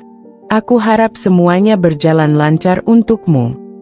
Aku bisa melihat rahangnya mengeras. Aku tahu, bukan itu yang ingin ia dengar dariku. Dimas tidak menginginkan kata-kata sopan dan dingin dariku. Dia ingin aku menunjukkan bahwa aku masih memiliki perasaan, bahwa aku masih memikirkannya. Tapi aku sudah berubah. Aku tidak lagi wanita yang dulu bergantung padanya. Kini, aku adalah Rina yang mandiri, sukses, dan bahagia dengan hidupku. Saat aku dan Danu melangkah pergi, aku bisa merasakan tatapan panas Dimas yang masih menancap di punggungku. Aku tahu, di dalam hatinya, dia sedang dihantui oleh penyesalan yang semakin dalam. Dan aku menikmatinya. Beberapa bulan setelah pertemuan tak terduga dengan Dimas di pusat perbelanjaan, kehidupanku dan Danu semakin bahagia. Aku semakin sibuk dengan bisnis yang terus berkembang, sementara Danu selalu menjadi suami yang penuh kasih dan perhatian. Namun, Kebahagiaan terbesar datang ketika aku mengetahui bahwa aku sedang mengandung. Saat dokter mengkonfirmasi kehamilanku, aku hampir tak bisa menahan air mata bahagia. Danu yang duduk di sampingku langsung menggenggam tanganku erat. Wajahnya bersinar dengan kebahagiaan yang tak terkira. "Sayang, ini beneran?" tanya Danu. Suaranya bergetar karena emosi. Aku mengangguk dengan mata berkaca-kaca. "Iya, Mas, kita akan punya anak." Danu langsung menarikku ke dalam pelukannya, mencium keningku berkali-kali. "Alhamdulillah, aku janji, aku akan selalu menjaga kamu dan anak kita." Sejak saat itu, perhatian Danu semakin berlipat-lipat. Dia tidak pernah membiarkanku melakukan pekerjaan rumah berat, selalu memastikan aku makan makanan sehat. Bahkan setiap pagi dia menyempatkan diri untuk mengantar dan menjemputku dari kantor, meskipun dia sendiri sibuk dengan pekerjaannya. Kebahagiaan ini tentu saja membuat Bu Ratna dan Dimas semakin panas. Aku tahu, berita kehamilanku pasti sudah sampai ke telinga mereka melalui gosip para tetangga. Dan benar saja, beberapa hari kemudian, aku mendapati Bu Ratna berdiri di depan rumahku dengan ekspresi tak senang. "Rina," panggilnya lantang. Aku yang sedang duduk santai di teras rumah hanya meliriknya dengan tenang. "Ada apa, Bu?" Bu Ratna melipat tangan di dada, wajahnya penuh dengan ekspresi tidak suka. "Jadi benar kamu hamil?" Aku tersenyum tipis, mengelus perutku yang masih rata. "Iya, Bu. Alhamdulillah, Tuhan memberikan rezeki ini untuk kami." Tatapan Bu Ratna semakin tajam. Jangan senang dulu. Kamu pikir dengan punya anak kamu bisa lebih bahagia dari Dimas? Jangan sombong dulu, Rina." Aku tertawa kecil. "Bu, saya bahagia bukan karena ingin lebih dari siapapun. Saya bahagia karena saya sudah menemukan keluarga yang benar-benar menyayangi saya." Wajah Bu Ratna langsung memerah. Aku bisa melihat rasa iri yang begitu besar dalam matanya. "Dasar perempuan sombong," dengusnya sebelum berbalik pergi dengan kesal. Aku hanya menghela napas, sementara dari jendela, Danu yang melihat kejadian itu hanya tersenyum tipis. "Biarkan saja, sayang. Semakin mereka kesal, semakin berarti kita sudah melakukan hal yang benar," katanya sambil menggenggam tanganku. Aku mengangguk pelan. "Ya, aku tidak akan membiarkan siapapun merusak kebahagiaan kami. Namun, aku tidak tahu bahwa ini hanyalah awal dari konflik yang lebih besar." Sejak pertemuan dengan Bu Ratna di depan rumahku, suasana di lingkungan ini semakin memanas. Aku tahu mereka tidak akan tinggal diam, terutama setelah mendengar kabar kehamilanku. Dimas dan ibunya memang tidak bisa menerima kenyataan bahwa hidupku jauh lebih bahagia dari sebelumnya. Setiap kali aku keluar rumah, aku bisa merasakan tatapan penuh kebencian dari Bu Ratna yang sering berdiri di depan rumahnya, seolah mengawasi setiap gerak-gerikku. Bahkan, beberapa kali aku mendengar dia bergosip dengan para tetangga, mencoba menjatuhkan reputasiku dengan berbagai fitnah. Paling juga pura-pura bahagia. Lihat aja nanti, perempuan sombong itu pasti kena karmanya. Aku mendengar dia berkata suatu sore ketika aku sedang berjalan menuju mobilku. Aku hanya tersenyum dan mengabaikan omongannya. Aku sudah belajar bahwa semakin aku menunjukkan kebahagiaan, semakin mereka akan tersiksa oleh rasa iri mereka sendiri. Namun, konflik semakin memanas ketika aku dan Danu membeli sebuah mobil BMW terbaru.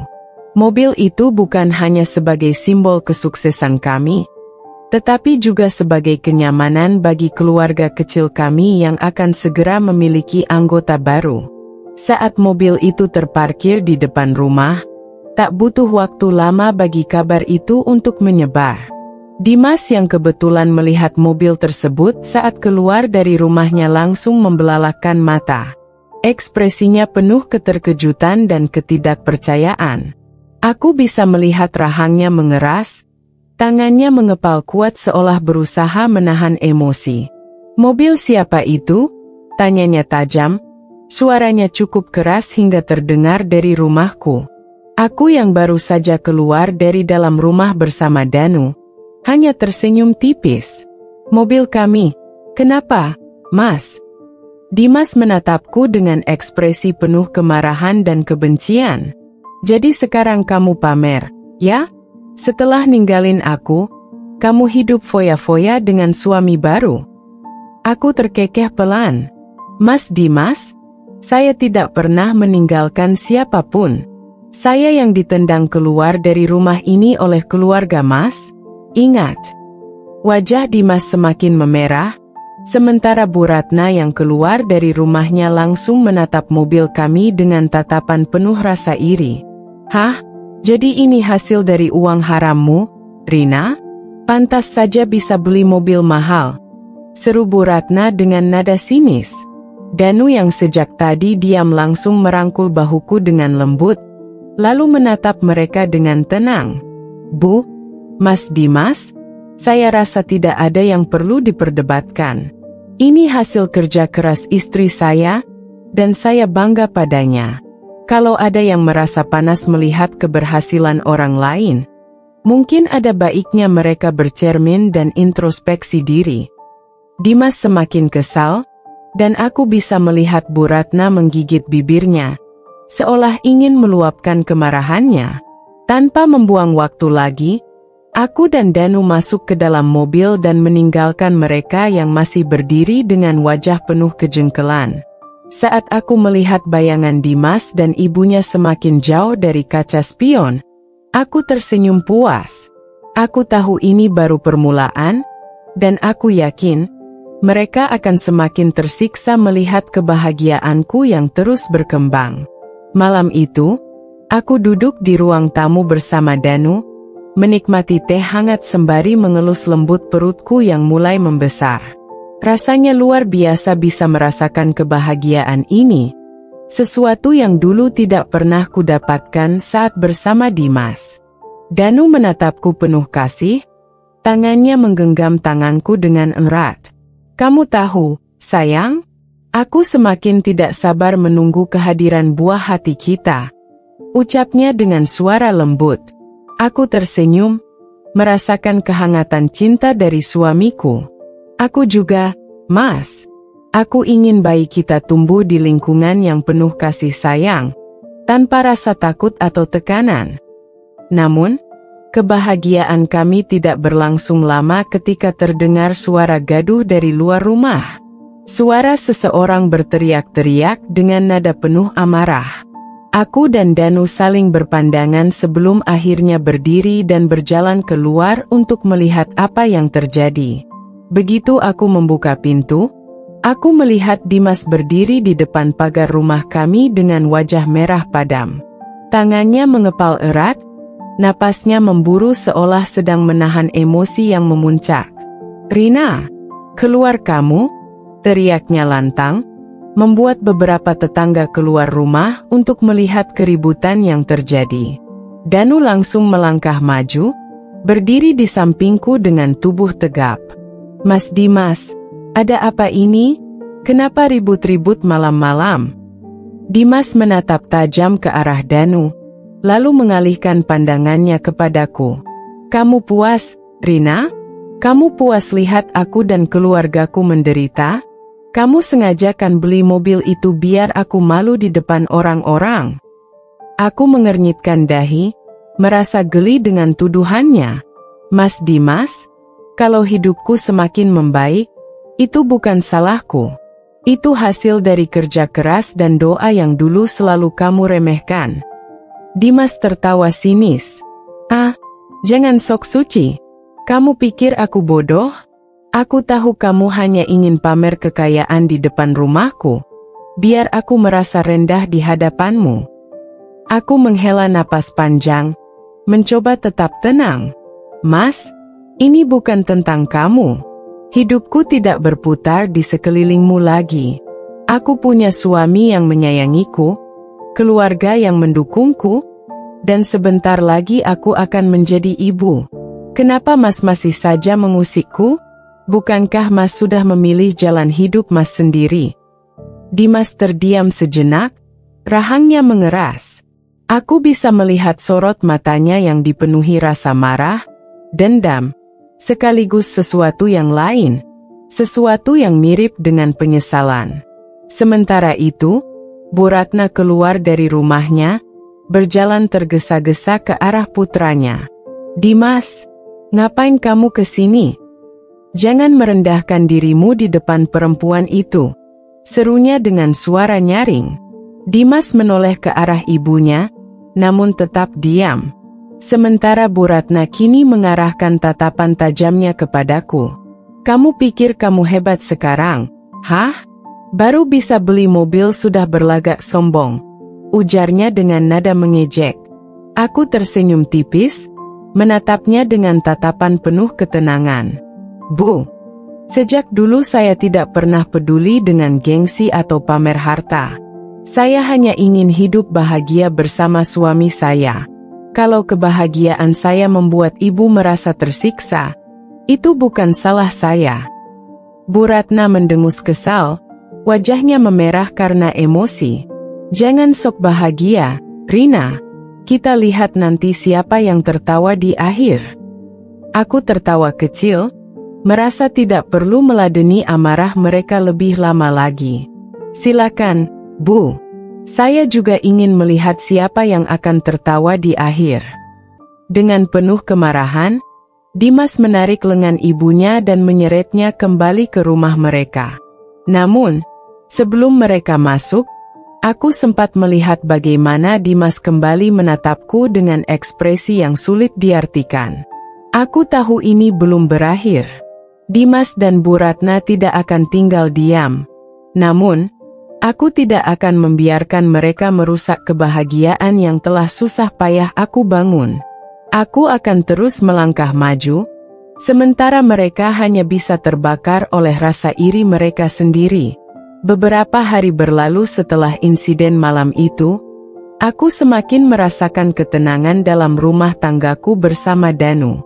Setiap pagi, aku bangun dengan perasaan damai, tidak lagi harus menghadapi omelan mertua atau sikap dingin suami seperti dulu. Kini, aku memiliki seorang suami yang menyayangiku dengan tulus, yang selalu memastikan aku bahagia dan nyaman dalam pernikahan ini. Danu adalah pria yang sederhana, namun cintanya begitu besar. Dia tidak pernah membebaniku dengan ekspektasi yang berlebihan. Setiap hari, dia selalu menyempatkan diri untuk membantuku, mulai dari pekerjaan rumah tangga hingga menemaniku memeriksakan kandungan ke dokter. Sesuatu yang dulu hanya menjadi impianku saat masih bersama Dimas. Pagi itu, aku sedang duduk di teras rumah, menikmati segelas jus jeruk sambil menunggu Danu yang sedang bersiap-siap untuk pergi bekerja. Aku merasakan bayi dalam kandunganku mulai bergerak, memberikan sensasi hangat yang membuatku tersenyum bahagia. Tiba-tiba, suara gaduh terdengar dari rumah seberang. Aku menoleh dan melihat Dimas dan Bu Ratna tengah beradu mulut di halaman rumah mereka. Suara Bu Ratna terdengar nyaring, membuat beberapa tetangga mulai mengintip dari balik jendela rumah mereka. Kamu ini laki-laki atau bukan, Dimas? Aku malu melihat kondisi kita sekarang. Dulu kita punya segalanya, sekarang kita cuma bisa gigit jari melihat kehidupan Rina yang semakin sukses. Suara Bu Ratna melengking penuh amarah. Dimas menepis tangan ibunya dengan kasar. Sudahlah, Bu. Jangan terus menyalahkanku. Ini semua juga karena ibu. Kalau saja dulu ibu tidak terlalu ikut campur, mungkin semuanya tidak akan seperti ini. Aku terdiam, memperhatikan pertengkaran mereka dengan ekspresi datar. Rasanya sedikit ironis melihat mereka saling menyalahkan, Padahal dulu mereka berdua adalah orang yang paling sering merendahkanku. Bu Ratna mendengus keras, wajahnya merah padam karena marah. Jadi sekarang kamu menyalahkanku? Hei, Dimas. Ingat ya, dulu aku yang menyuruhmu menceraikan perempuan itu karena dia bukan siapa-siapa. Sekarang lihatlah, dia hidup lebih bahagia daripada kita. Aku tidak terima. Aku menyesap jus jerukku pelan, menikmati setiap detik dari pertunjukan yang mereka berikan secara cuma-cuma. Tak lama kemudian, Danu keluar dari dalam rumah, mengenakan kemeja rapi dengan jam tangan di pergelangannya. Dia menoleh ke arah rumah Dimas lalu tersenyum kecil padaku. Ada keributan lagi? Tanyanya dengan nada santai. Aku mengangguk. Seperti biasa, mereka masih belum bisa menerima kenyataan. Danu tertawa kecil, lalu duduk di sampingku. Biar saja, itu urusan mereka. Kita tidak perlu menghabiskan energi untuk sesuatu yang tidak penting. Ucapnya sambil merangkul bahuku dengan penuh kasih sayang. Namun, belum sempat aku menjawab, tiba-tiba Bu Ratna berjalan mendekati pagar rumah kami. Tatapannya penuh dengan kebencian dan amarah yang membara. Kalian berdua ini puas, ya, melihat kami menderita, ucapnya tajam. Aku menoleh padanya dengan ekspresi santai. Bu, kami tidak pernah berharap siapapun menderita. Kami hanya menjalani hidup kami dengan baik. Jika ibu merasa tersiksa, itu bukan salah kami. Bu Ratna mengepalkan tangannya. Omong kosong. Aku tahu kalian pasti bahagia melihat kami jatuh. Tapi aku peringatkan kalian, kebahagiaan itu tidak akan bertahan lama. Aku menatapnya dengan tenang. Ibu bilang begitu karena ibu sendiri tidak pernah benar-benar merasakan kebahagiaan. Kebahagiaan itu bukan soal harta atau status sosial, Bu. Kebahagiaan itu ada dalam hati yang bersyukur. Sayangnya, ibu terlalu sibuk iri pada hidup orang lain sampai lupa mencari kebahagiaan sendiri. Wajah Bu Ratna semakin merah. Dia tampak ingin membalas ucapanku, tapi sepertinya dia sendiri tidak menemukan kata-kata yang tepat. Dengan mendengus kesal, dia akhirnya berbalik dan berjalan pergi, meninggalkan kami dengan amarah yang belum reda. Aku menghela napas, lalu menoleh ke arah Danu. Sepertinya mereka belum akan berhenti mengusik kita. Danu tersenyum lembut dan menggenggam tanganku. Tidak apa-apa. Yang penting kita tetap bersama dan tetap bahagia. Biarkan mereka terbakar dalam iri mereka sendiri. Aku mengangguk, merasa tenang dengan kehadiran Danu di sisiku. Aku tahu hidup ini masih panjang dan banyak hal yang mungkin akan terjadi di masa depan. Tapi satu hal yang pasti, aku tidak akan pernah lagi membiarkan siapapun merenggut kebahagiaan yang telah aku bangun dengan susah payah. Hari demi hari berlalu, kehidupanku dan Danu semakin harmonis dan bahagia. Aku merasa seperti hidup dalam mimpi indah yang akhirnya menjadi nyata. Kehamilanku berjalan dengan lancar, dan setiap hari Danu semakin perhatian kepadaku.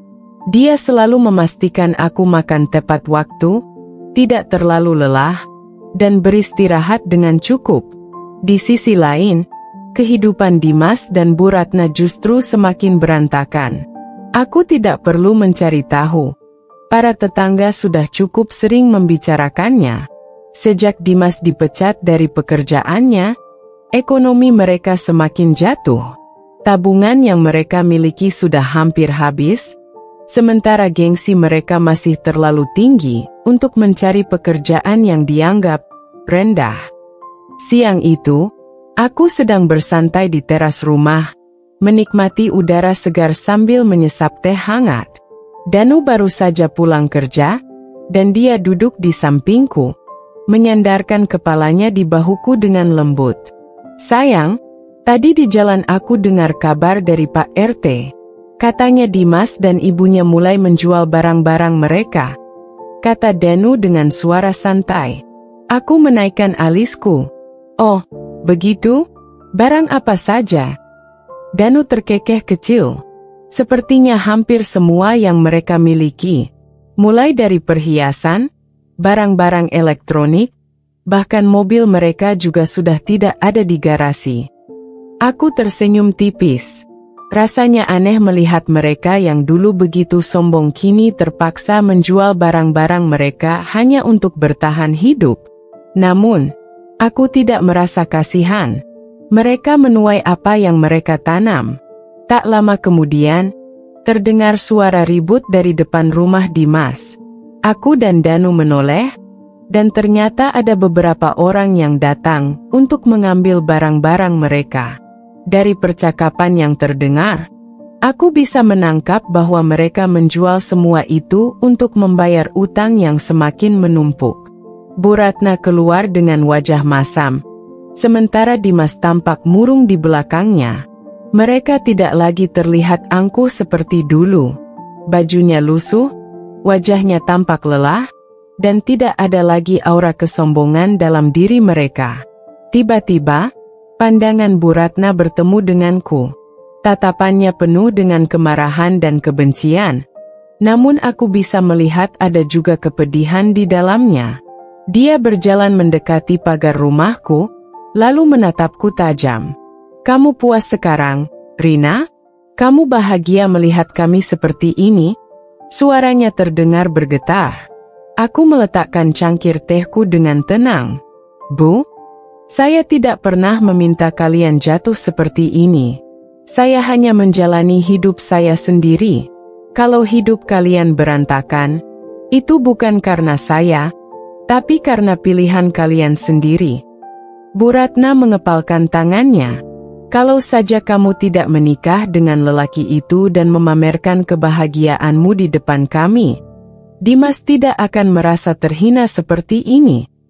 Aku tertawa kecil. Bu, kebahagiaan saya bukan untuk dipamerkan. Saya hanya menjalani hidup saya dengan suami saya. Kalau kalian merasa panas, mungkin itu karena kalian terlalu sibuk membandingkan hidup kalian dengan hidup saya. Dimas, yang sejak tadi diam, akhirnya angkat bicara. Suaranya serak dan penuh dengan rasa frustrasi. Rina, aku tahu aku salah. Aku tahu aku telah menyia-nyiakanmu. Aku menoleh padanya, ekspresi wajahku tetap datar. Aku menyesal, lanjutnya. Aku bodoh telah memilih meninggalkanmu. Aku sadar sekarang bahwa kebahagiaan tidak diukur dari harta atau status. Aku dulu berpikir kalau menceraikanmu akan membuat hidupku lebih baik, tapi ternyata justru sebaliknya. Aku menatapnya tanpa ekspresi. Dulu, mungkin aku akan menangis mendengar kata-kata ini. Dulu, mungkin hatiku akan tergores dan berharap dia kembali. Tapi sekarang, aku hanya merasa lega. Dimas, aku akhirnya berkata dengan nada tenang. Penyesalanmu tidak ada hubungannya denganku lagi. Hidupku sudah bahagia dengan suamiku, dengan keluargaku. Aku tidak punya urusan dengan masa lalu. Wajah Dimas semakin murung. Aku bisa melihat kepedihan yang dalam di matanya. Dia mungkin berharap aku akan luluh dan memberinya kesempatan kedua, tapi tidak. Bu Ratna tampak semakin tidak terima. Rina, jangan sombong. Kamu bukan siapa-siapa dulu. Semua ini hanya keberuntungan semata. Aku tersenyum tipis. Bu, keberuntungan tidak datang pada orang yang hanya duduk dan menunggu. Saya berusaha, saya bekerja keras, dan saya tidak menyia-nyiakan kesempatan yang ada. Sementara kalian hanya tahu merendahkan orang lain dan hidup dalam gengsi. Bu Ratna semakin marah, tapi sebelum dia sempat membalas, Danu berdiri dan merangkul pundakku dengan protektif. Bu, sudah cukup, kata Danu dengan nada lembut tapi tegas. Rina bukan lagi bagian dari kehidupan kalian. Kami sudah bahagia, dan kami tidak akan membiarkan siapapun mengusiknya. Bu Ratna terdiam. Tatapan matanya beralih dari Danu kepadaku, lalu ke Dimas yang hanya bisa menunduk. Aku bisa melihat bahwa akhirnya mereka mulai menyadari bahwa mereka benar-benar kalah. Mereka tidak hanya kehilangan harta, tapi juga harga diri mereka sendiri. Dengan langkah gontai, Bu Ratna dan Dimas akhirnya pergi meninggalkan rumahku. Aku menghela napas lega, lalu menoleh ke arah Danu. "Kamu baik-baik saja?" tanyanya lembut. Aku tersenyum. "Aku baik-baik saja. Aku hanya semakin yakin bahwa aku tidak pernah membuat keputusan yang salah. Aku bersyukur telah memilihmu." Danu mengecup keningku dengan penuh kasih. "Dan aku bersyukur bisa memilikimu." Aku menatapnya penuh cinta. Hidupku mungkin pernah hancur, tapi kini aku telah membangun kembali kebahagiaan yang lebih besar. Aku tidak butuh balas dendam dengan cara kejam. Cukup dengan hidup bahagia dan sukses. Itu sudah cukup untuk membuat mereka menyesal. Hari-hari berlalu, kehidupanku semakin harmonis dengan Danu.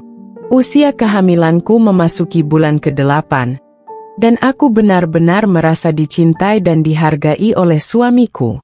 Danu tidak pernah membiarkanku melakukan pekerjaan berat. Selalu memastikan aku mendapatkan yang terbaik. Dan yang paling penting, dia selalu ada di sisiku. Di sisi lain, keadaan Dimas dan Bu Ratna semakin terpuruk. Mereka benar-benar jatuh ke titik terendah. Setelah menjual barang-barang mereka, mereka terpaksa pindah dari rumah besar yang dulu mereka banggakan. Dari kabar yang kudengar, mereka sekarang tinggal di sebuah kontrakan kecil di pinggiran kota. Aku tidak pernah sekalipun mencoba mencari tahu atau mengungkit mereka. Tapi takdir sepertinya punya cara sendiri untuk mempertemukan kami kembali. Suatu sore, aku dan Danu sedang berjalan santai di taman dekat rumah. Aku ingin menikmati udara segar sebelum kembali ke rumah. Saat itulah aku melihat sosok yang sangat familiar. Dia duduk sendirian di bangku taman. Wajahnya lusuh, rambutnya acak-acakan, dan pakaiannya jauh dari rapi.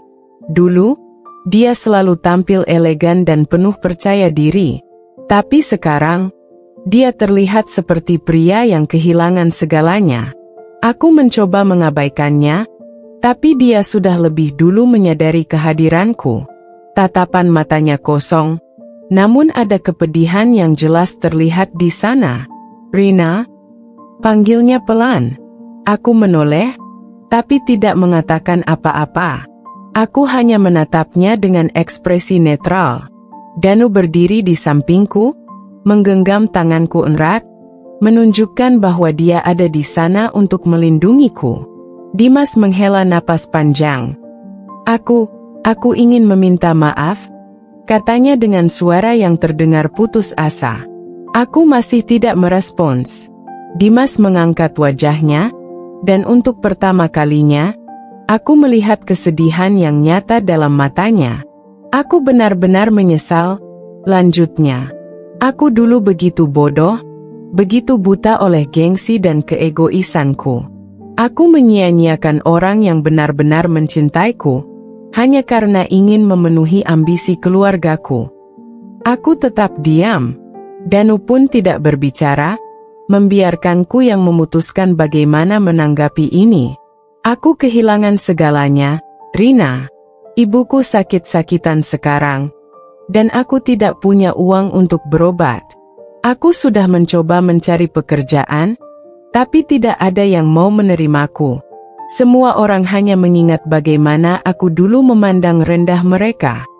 Aku menarik napas dalam, lalu akhirnya berbicara. "Dimas, aku tidak membencimu lagi. Tapi aku juga tidak bisa mengasihanimu. Semua ini adalah konsekuensi dari pilihanmu sendiri. Aku sudah memperingatkanmu dulu, tapi kamu dan ibumu lebih memilih kesombongan daripada kebahagiaan yang nyata." Dimas menundukkan kepala, tangannya mengepal erat. Aku bisa melihat betapa menyesalnya dia sekarang. "Tolong, Suaranya hampir berbisik. Kalau tidak untukku, setidaknya untuk ibuku. Aku menatapnya dalam-dalam. Bu Ratna, wanita yang selama ini selalu merendahkanku, menganggapku sampah, dan menertawakanku saat aku terluka. Kini, dia jatuh, terpuruk, dan membutuhkan bantuan. Aku mengalihkan pandanganku ke Danu, seolah meminta pendapatnya. Danu mengangguk pelan, menandakan bahwa keputusan ada di tanganku. Aku menghela napas. Aku akan membantu ibumu, tapi bukan karena dia pantas mendapatkannya. Aku melakukannya karena aku tidak ingin menyimpan dendam dalam hidupku. Dimas menatapku dengan mata berkaca-kaca, seolah tidak percaya. Aku menoleh ke Danu. Sayang, bisakah kamu menghubungi rumah sakit? Kita bisa membantu mengurus pengobatan Bu Ratna. Danu tersenyum dan mengangguk, lalu segera mengambil ponselnya. Dimas menatapku dengan penuh haru. Rina, aku tidak tahu bagaimana mengucapkan terima kasih. Aku mengangkat tanganku, menghentikannya. Jangan salah paham, Dimas. Ini bukan kesempatan kedua. Aku tidak melakukan ini untukmu. Aku hanya ingin melanjutkan hidupku tanpa beban masa lalu. Dimas menunduk, lalu mengangguk pelan. Aku mengerti. Setelah itu, aku dan Danu pergi meninggalkannya. Aku tidak menoleh ke belakang lagi. Aku tidak butuh melihat ekspresi Dimas lebih lama. Aku sudah cukup puas mengetahui bahwa aku kini berada di tempat yang jauh lebih baik. Di dalam mobil, Danu menggenggam tanganku dengan erat. Kamu yakin dengan keputusanmu tadi? Aku mengangguk. Aku hanya ingin hidup tenang. Aku tidak mau ada kebencian yang masih tersisa di hatiku. Danu tersenyum dan mengecup tanganku. Itulah yang membuatku semakin mencintaimu. Kamu adalah wanita yang luar biasa. Aku tersenyum dan menyandarkan kepalaku ke bahunya. Hidupku kini benar-benar sempurna. Aku tidak hanya mendapatkan cinta yang tulus, tetapi juga kedamaian yang selama ini aku cari. Dimas dan Bu Ratna mungkin akan terus menyesali kesalahan mereka, tapi itu bukan lagi urusanku. Aku sudah mendapatkan kebahagiaan yang sejati, dan itu adalah balas dendam terbaik yang pernah ada.